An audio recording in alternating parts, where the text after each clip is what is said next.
اللہ نور رمضان آیا چارسو۔ اعوذ باللہ من الشیطان الرجیم، بسم اللہ الرحمن الرحیم۔ تمام دیکھنے والوں کو اور سننے والوں کو میری جانب سے السلام علیکم ورحمۃ اللہ وبرکاتہ۔ تحفہ یا علی علیہ السلام مدد۔ ہم کنیزان زہرا کی جانب سے آپ تمام لوگوں کو اس پروگرام میں خوش آمدید کہتی ہوں۔ میں دعا زہرا علی اپنے عنوان کی طرف جانے سے پہلے اس ذات کی حمد و ثنا کرنا چاہوں گی جو ہمارا خالق و مالک ہے، جس کے قبضے قدرت میں ہماری موت اور زندگی ہے۔ وہ جس کو چاہے جب زندگی دے، جس کو چاہے موت دے، جس کو چاہے عزت دے اور جس کو چاہے ذلت دے۔ اس نے ہمیں اتنی نعمتوں سے نوازا ہے کہ اگر ہم اس کا شکر ادا کرنا چاہیں تب بھی نہیں ادا کر سکتے۔ بعد از حمد و ثنا میرا اور آپ کا اور تمام عاشقان علی کا بہترین درود و سلام ہو محمد و آل محمد پر کہ جو وجہ تخلیق کائنات ہیں۔ اللہم صلی علی محمد و آل محمد وعجل فرجہم۔ اب چلتے ہیں اپنے عنوان کی جانب۔ جیسا کہ گزشتہ ویڈیوز میں آپ نے دیکھا ہوگا، ہمارا کل کا عنوان تھا اعمال شب قدر، تو آج ہم نے عنوان رکھا ہے شب قدر کی فضیلت و اہمیت۔ تو اپنے خواہر سے آج ہم شب قدر کی فضیلت و اہمیت کے بارے میں بات کریں گے۔ چلتے ہیں، وقت کو ضائع کیے بنا چلتے ہیں اپنے خواہر کی جانب۔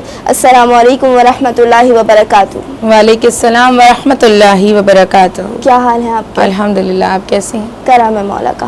جیسا کہ آپ جانتی ہیں آج 23 رمضان مبارک ہے اور آج کا ہم نے عنوان رکھا ہے شب قدر کی فضیلت و اہمیت۔ تو آپ ہمیں شب قدر کی فضیلت بتائیے۔ اعوذ باللہ من الشیطان الرجیم، بسم اللہ الرحمن الرحیم۔ رب اشرح لی صدری ویسر لی امری واحلل عقدۃ من لسانی یفقہوا قولی۔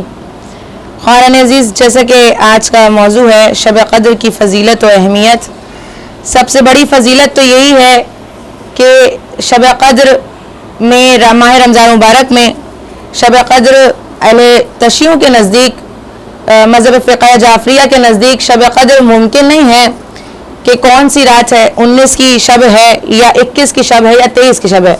اور اہل سنت کے نزدیک یہ کہا جاتا ہے کہ شب قدر 27 رمضان مبارک ہے، جس میں پروردگار عالم نے قرآن مجید کو نازل کیا۔ بہرحال یہ تو طے ہے کہ شب قدر ماہ رمضان مبارک کی وہ رات کے جس میں پروردگار عالم نے قرآن مجید کو نازل کیا۔ سب سے بڑی فضیلت تو یہی ہے کہ پروردگار عالم نے قرآن مجید کو نازل کیا۔ لیکن اسی کے ساتھ ہی ماہ رمضان مبارک میں ہم دیکھتے ہیں کہ جہاں قرآن مجید بابرکت کتاب کا نزول ہوا، وہیں دیگر آسمانی کتابوں کو بھی پروردگار عالم نے اسی بابرکت مہینے میں نازل کیا۔ جیسا کہ 6 رمضان مبارک کو ہم اور آپ جانتے ہیں کہ توریت نازل ہوئی، اور اسی کے ساتھ 18 رمضان مبارک کو زبور نازل کی پروردگار عالم نے، اور 12 رمضان مبارک کو انجیل نازل ہوئی، اور پھر شب قدر میں قرآن مجید کو نازل کیا۔ لیکن یہاں روایت پوری مکمل نہیں ہے، بلکہ شیخ صدوق رحمۃ اللہ علیہ اور الخصال کتاب اور ایک نور الثقلین کتاب، جس میں ذکر ہوا کہ ان 4 کتابوں کے علاوہ بھی پروردگار عالم نے چند صحیفوں کو اپنے انبیاء کرام پر نازل کیا، اور وہ بھی ماہ رمضان مبارک میں نازل کیا تھا۔ اور آپ اگر اس کی روایات کی طرف جائیں تو ملتا ہے کہ 100 صحیفے تھے جن کو پروردگار عالم نے نازل کیا، جس میں سے 5 صحیفے جناب شیس پر نازل کیے، 30 صحیفے جناب ادریس پر نازل کیے، 20 صحیفے جناب ابراہیم پر۔ اور یہاں پر بھی ایک روایت میں اختلاف ہوتا ہے کہ چند علماء کے نزدیک کہا جاتا ہے کہ جناب ابراہیم پر 20 نہیں بلکہ 10 صحیفے جناب ابراہیم پر نازل ہوئے اور 10 صحیفے جناب آدم پر نازل ہوئے۔ لیکن بہرحال یہ تو طے ہے کہ پروردگار عالم نے اس بابرکت مہینہ میں جہاں تمام آسمانی کتابوں کو نازل کیا، وہیں صحیفے کو تمام انبیاء کرام پر بھی نازل کیا۔ اور اگر اس کی فضیلت کو درک کرنا چاہیں تو ایک مشہور و معروف سورہ کہ جس میں پروردگار عالم ارشاد فرما رہا ہے، بسم اللہ الرحمن الرحیم، انا انزلناہ فی لیلۃ القدر وما ادراک ما لیلۃ القدر، ہم نے شب قدر میں قرآن مجید کو نازل کیا اور تم کیا جانو کہ شب قدر کیا ہے۔ لیلۃ القدر خیر من الف الشہر، شب قدر 1000 مہینوں سے بہتر ہے۔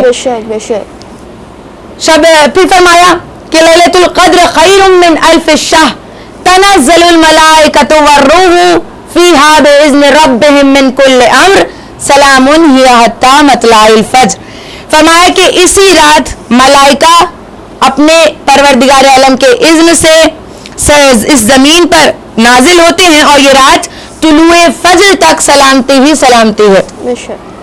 اب اگر اس کی فضیلت میں جائیں تو بے شمار روایات ہیں، اور میں اسی روایت کو کیونکہ ایک تفصیل روایت ہے اسے مختصر بیان کروں گی.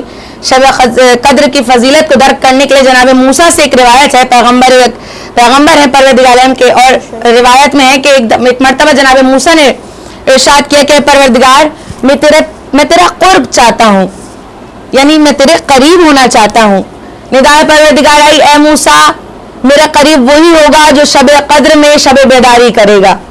یعنی یہاں ایک حکم خدا ہم اور آپ پر واضح کیا ہوتا ہے کہ اس رات جاگ کر پروردگار عالم کی عبادت کرنا. اور میں نے گزشتہ نشستوں میں بھی اعمال شب قدر میں بھی ساجد آل محمد سے روایت کو بیان کیا تھا، اب اس کی ڈیٹیل میں نہیں جاؤں گی، آگے بڑھوں گی. اور پھر جناب موسیٰ نے پروردگار عالم کے قرب کے بعد دوسرا سوال کیا کیا کہ پروردگار عالم میں تیری رحمت چاہتا ہوں.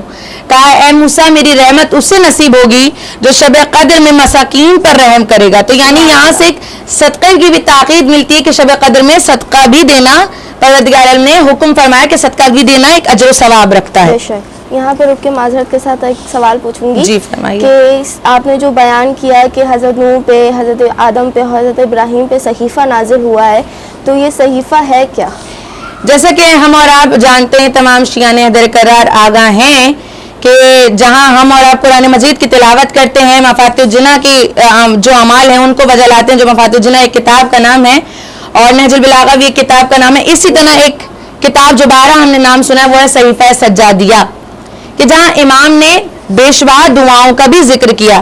بے عین یہ جو انبیاء کرام پر صحیفے نازل ہوئے ممکن ہے، کیونکہ زیادہ تر اکثریت جو علماء بیان فرماتے ہیں وہ یہی ہے کہ ان صحیفوں کا اب دنیا میں کوئی معلوم نہیں ہے کہ وہ کہاں ہیں صحیفے. اور اسی حوالے سے جو روایت ملتی ہے وہ یہ ملتی ہے کہ وہ صحیفے جو نازل ہوئے انبیاء کرام پر جس میں ذکر ہوا، اب وہ کیا ذکر ہوا کہ جب خود امام علیہ السلام، امام یاسر علیہ السلام ظہور کریں گے اور آپ آئیں گے تو جو کتابیں آج دنیا میں نہیں ہیں ان کتابوں کو بھی آپ لے کر آئیں گے. تو پھر امام کی زیر نگرانی ہم اور آپ ان کتابوں کا مطالعہ کریں گے انشاءاللہ.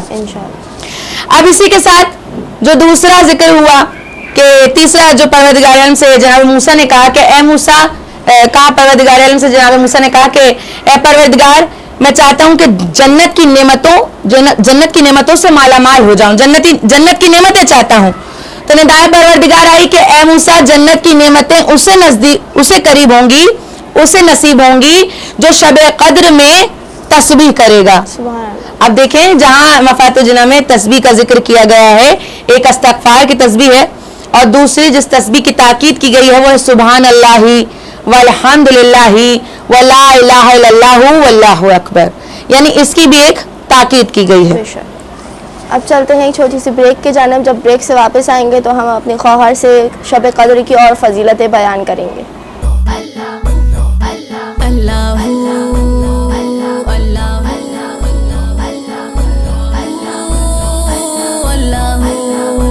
پروگرام میں ایک بار پھر آپ تمام لوگوں کو خوش آمدید کہتی ہوں. دوبارہ چلتے ہیں اپنے خواہر کی جانب. خواہر، حاضرین محفل سے ہمارے پاس سوال آیا ہے کہ شب قدر ہے کیا؟ دیکھیں خواہران عزیز، جیسا کہ ذکر ہوا کہ شب قدر مفاتیح میں ایک مشہور و معروف جو میں نے روایت اور جو ایک ذکر کیا تھا، ایک فکر میں بیان کیا تھا، شب قدر جس کا ہر عمل ایک رات کا عمل 1000 مہینوں کے عمل سے بہتر ہے. اچھا یہ نہیں کہا کہ 1000 راتوں سے افضل ہے، کہا 1000 مہینوں سے. اب آپ کیلکولیٹ کریں تو 1000 مہینے 80 یا 85 سال کے قریب بنتے ہیں، تو یعنی اتنے سال سے افضل ایک رات کا عمل ہے. اور اسی فضیلت کے حوالے سے شب قدر ہے کیا، صادق آل محمد سے سوال کیا گیا کہ فرزند رسول بتائیں کہ شب قدر ہے کیا؟ آپ نے فرمایا اللیل فاطمہ، شب قدر میری دادی فاطمۃ الزہرا ہیں.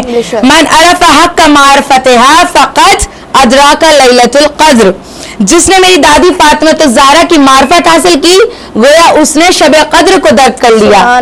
اب آئیے ذرا اس امام کے اس قول سے اندازہ کریں کہ شب قدر وہ رات کہ جس میں ایک قرآن صامت کو پروردگار عالم نے نازل کیا تھا، اور فاطمہ کی ذات وہ ذات ہے کہ جس میں جن کی آغوش سے 11 قرآن ناطق نے دنیا میں قدم رکھا ہے.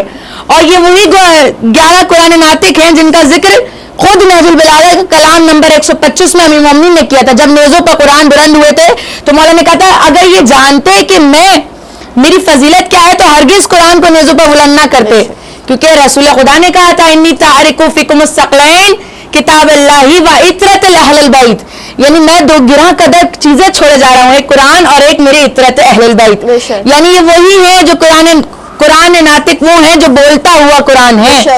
اور شہزادی کی منزلت کو سمجھنے کے لیے اس لیے شاعر نے بھی کہا کہ قرآن کے وارثوں کی یہ پہچان بن گئی، نکلی جو بات منہ سے وہ قرآن بن گئی، چشم فلک گواہ وقت مباہلہ زہرا لبے رسول کی مسکان بن گئی، اتری تھی جو کتاب خدا کے رسول پر زہرا اسی کتاب کا عنوان بن گئی. سبحان اللہ سبحان اللہ.